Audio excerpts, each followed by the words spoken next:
2042. Dan di kiri saya ada Elisa Mardiasari dengan nomor BP 2210241019. dan di samping Ulisa ada Rafia Rifandi dengan NIM 2210242011. dan di sebelah kanan saya ada Mahfuzah Khadijah dengan NIM 2210242001. samping Mahfauza ada Tetap Mulyadi dengan nomor BP 2210242039. Baiklah, sekian dari perkenalan kami. Kami akan melanjut ke sesi presentasi. Baiklah, kami dari kelompok 4 akan memulai presentasi kami, yaitu pengenalan mikroskop. Yang pertama itu pengertian mikroskop yang akan disampaikan oleh Octavia Rifandi. Kepada Octavia Rifandi dipersilahkan. Ya, terima kasih kepada moderator yang telah memberi saya kesempatan untuk menjelaskan tentang mikroskop. Baik, pengertian mikroskop.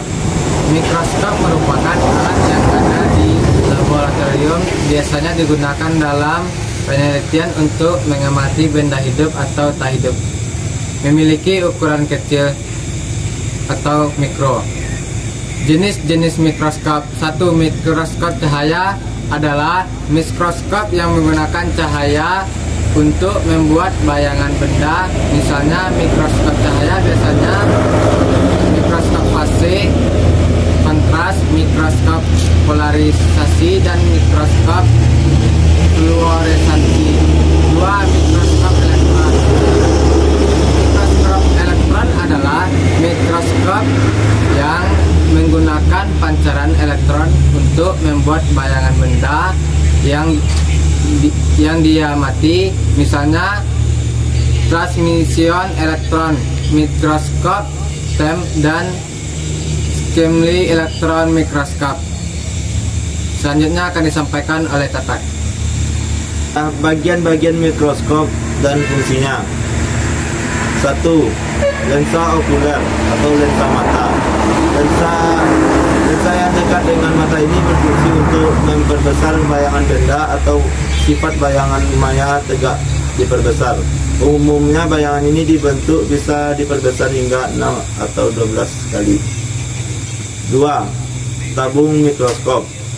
Meneruskan cahaya dari lensa objektif ke lensa okuler. 3. Revolver. Mengganti lensa objektif dengan memperbesar yang diinginkan. 4. Lensa objektif. Lensa objektif adalah lensa yang dekat dengan objek yang diamati dan berguna memperbesar bayangan benda. 5. Penjepit objek. Menjepit kaca benda. 6. Meja mikroskop, tempat meletakkan objek. Selanjutnya dibacakan oleh Agnes. Baiklah, yang ketujuh itu cermin. Terdiri atas 2 cermin, yaitu cermin cekung dan cermin datar. Cermin cekung berfungsi untuk mengumpulkan, mencari, mengarahkan sinar pada objek yang diamati. Cermin datar berfungsi untuk memantulkan cahaya apabila sumber cahaya cukup terang. Yang kedelapan itu ialah diafragma, yaitu mengatur banyak sedikitnya cahaya. Yang kesembilan, kaki mikroskop. Kaki mikroskop itu berfungsi untuk penyangga mikroskop. Yang ke-10 itu lengan mikroskop. Lengan mikroskop berfungsi untuk memegang mikroskop. Yang ke-11 itu yaitu pemutar kasar, yaitu berfungsi untuk memperjelas bayangan. Yang ke-12 itu yaitu pemutar halus, yang berfungsi untuk mempertajam bayangan. Selanjutnya itu dijelaskan oleh Mahfauza. Baiklah, saya akan menjelaskan tentang alat dan bahan. Alat dan bahan yang digunakan yaitu mikroskop cahaya, alat tulis, dan buku gambar. Selanjutnya adalah cara kerja dari praktikum pengenalan mikroskop ini. Yang pertama yaitu pilih lensa objektif dengan nilai perbesaran paling kecil. Lalu tempatkan lensa tersebut pada sumbu pengamatan dengan cara memutar revolver hingga letak lensa segaris dengan arah masuknya cahaya. Yang kedua, nyalakan lampu atau aturlah cermin dan amati melalui lensa okuler sehingga tampak bidang pandang yang terang. Yang ketiga yaitu pasang kesediaan dan jumlah dengan penjepit sediaan sebaik mungkin. Yang keempat, aturlah jarak lensa objektif dengan sediaan sambil diamati melalui lensa okuler dan Baiklah, selanjutnya saya akan melanjutkan materi. Selanjutnya saya akan melanjutkan yang keempat, yaitu aturlah jarak lensa objektif dengan sediaan sambil diamati melalui lensa okuler dan menggerakkan sediaan.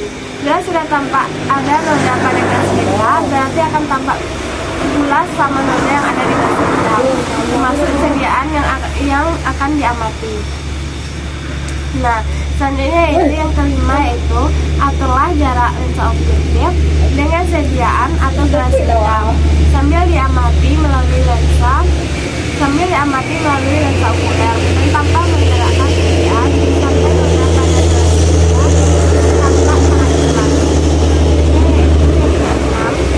Yaitu aturlah posisi sediaan dengan cara menggesernya dan sambil diamati okuler sehingga diperoleh banyak sediaan yang akan diamati. Nah,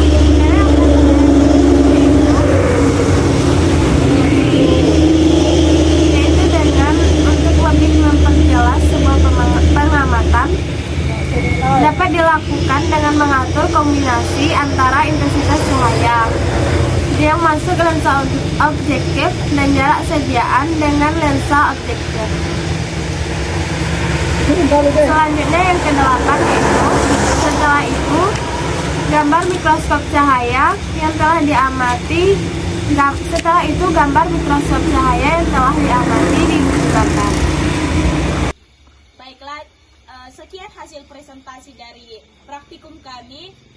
Kami dari kelompok 4 mengucapkan terima kasih dan Assalamualaikum warahmatullahi wabarakatuh. selamat malam.